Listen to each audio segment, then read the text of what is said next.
Our next two guests are members of a New York-based comedy troupe, the Tenderloins, and also the stars of True TV's hit series Impractical Jokers. Together, they serve as panelists on a game show turning the most miserable mishaps into money for contestants called the Misery Index. I'd like to welcome comedians and creators Sal Vulcano and Prince Herb to Sidewalks Entertainment. How are you guys? Very good, very good. Thank you for having us. Yes, nice to meet you. Yeah. You got a new sidekick here, Sal. Seems like.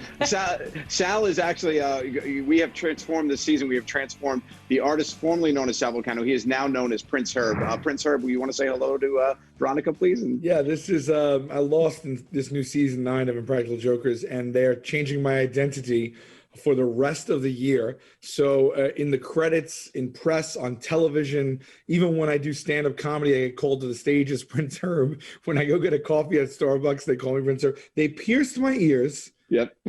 And they renamed me. I mean, I guess they're kind of like making me into this cornball. They have billboards all over introducing the newest cast member as Prince Herb. This is something that's going to stick with me for quite some time. So while it seems fun, this is terrible. It's fun for me. It's fun for me. Oh my God. Well, you guys, this is hilarious because you guys are also obviously known for being jokesters all the time. I'm curious about this Misery Index game show. What an odd way to turn misery into a game show. I wanted to mention that, you know, before I got set up for this interview and during the pandemic, I stumbled upon the Misery Index because I was at home watching so much television, and my toddler wasn't around. And I have to say, I'm really shocked by the miserable events that you have on this show. How did the idea for this show even transpire? It's based on a card game by a gentleman, Andy Breckman, and he brought it to the network, and then the network actually cast us to play the game because we're known for our misery and we're known for having hot debates on things that actually don't even really matter, just our opinions. So that's why the Misery Index was a good fit for us. And we have so much fun making this show, working with Jamila and just trying to make some people smile out of all this craziness that gets caught on tape.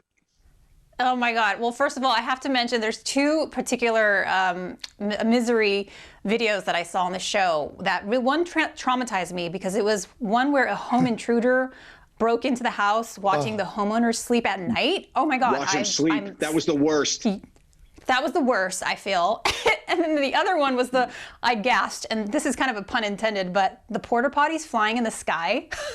Oh, wow, yeah. Yeah, that one really went high. Those were terrible. The things we saw this season, we're really like digging deep now to get things as unique as that. We had a one where a monkey was driving a motorcycle and went into an alley and then grabbed a child from their parents and tried to kidnap it. Luckily, everything was fine, but just to see that was unbelievable. We had a guy wanted to propose to his now wife on a helicopter ride, and in the middle of it, he got terribly sick, and he couldn't stop throwing up, and he proposed to her in the middle of throwing up, which is in a helicopter. Just ridiculous things. So it's you know, that's people are turning on the televisions, and you don't have to really have any knowledge. You just have to have an opinion. And families are just watching and screaming and at the television and stuff. And that's kind of what we were hoping for. So, yeah, it's funny because speaking of ridiculous, I mean, where do you guys find this stuff? I mean, is there a team that goes out and like sources all of these miserable videos? It's crazy. I'm like, how did they find all this? Yeah, the producers said that, you know, there's no, the internet is a great place to find misery, apparently. So there's no shortage of the newscasts and things. And what is really funny, like as many times as you see like news stories, we've had a bunch of newscasters on the show, and miserable things happen to a lot of newscasters. And we've been reading that over time as well. So it's out there. You don't have to look too hard. Credit to the show's creators with Andy, the Ben and Dan Newmark, these brothers that they go out there and find all this stuff, and they've been just great partners there. They also brought on Jamila Jamil to host, who does an amazing job steering the ship because the show is all over the place. Like we're all over the place, and she's the one who kind of holds everyone together. It's been a really fun rapport with her, a fun dynamic.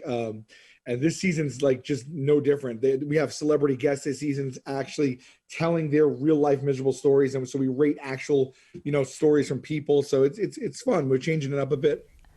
Yeah, and you guys are serving as like the hilarious panelists on the show. So how are you guys able to help these contestants win? Are you able to like help them out even more so that they'll win more money?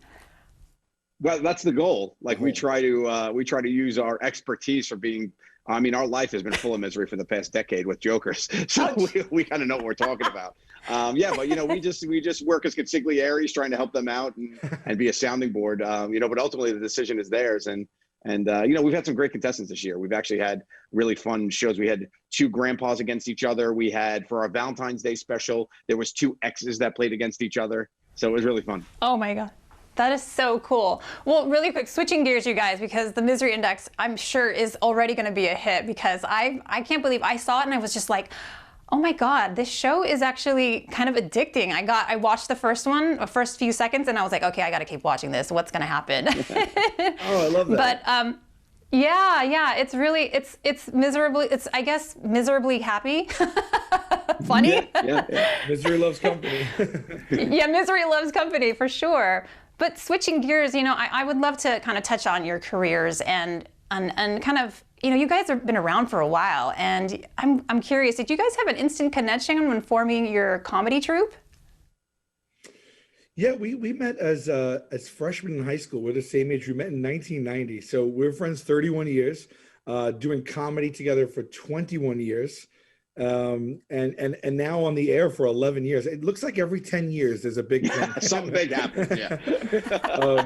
Yeah, I mean, we couldn't have written a better story for ourselves. We get to go to work with our best friends. Sorry, Sal's got to take his Prince Herb's got to take his vitamins. I got to take my vitamins. That's literally what that is. It goes off every day. So speaking of how well we know each other, my alarm goes off and Joe goes, "Sal, take your vitamins." It's your vitamins.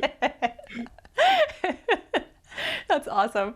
Well, I'm curious too, like, how did you guys set yourselves apart from all the other comedians? Because there's so many out there, and they're all, it's a tough industry to be in. Like, how did you guys like stay with it and stick with it? And were there times where you just like, oh man, I don't want to do this anymore? Or were you just like, no, let's keep doing this? For sure. I mean, first and foremost, we just try to be funny, and I think a lot of people out there aren't. So when you're as talented as we are, I think that really speaks volumes. I mean, to hit the gold 4 times, where the 4 of us are just probably the most hilarious comedians working today, compared to some of the other, excuse my French, crap that is out there. I mean, that's it. Listen, we're doing real funny stuff here. I have diamond studs in my ears. Okay, they made me. I think a big part of it is, the support system that we've shown up. There's a lot of funny things out there, but you definitely hit a lot of bumps along the road. And to be able to do this with your friends and be on this journey together, there's definitely the added value of having that family support system that we have with each other. It's us and our brothers against the world. And I think that really has helped us when times have gotten tough to stick with it. Yeah. Yeah, that's so amazing, you guys. You guys, thanks so much for making my day and making me laugh. I had a real quick question. We have like 20 seconds. Fan question. Is it true some comedians really have a dark side? I'm like, a dark side, okay. A dark side? I mean, that's a person, case-to-case basis. I think that, for us, we're kind of more happy-go-lucky. We're in that lane.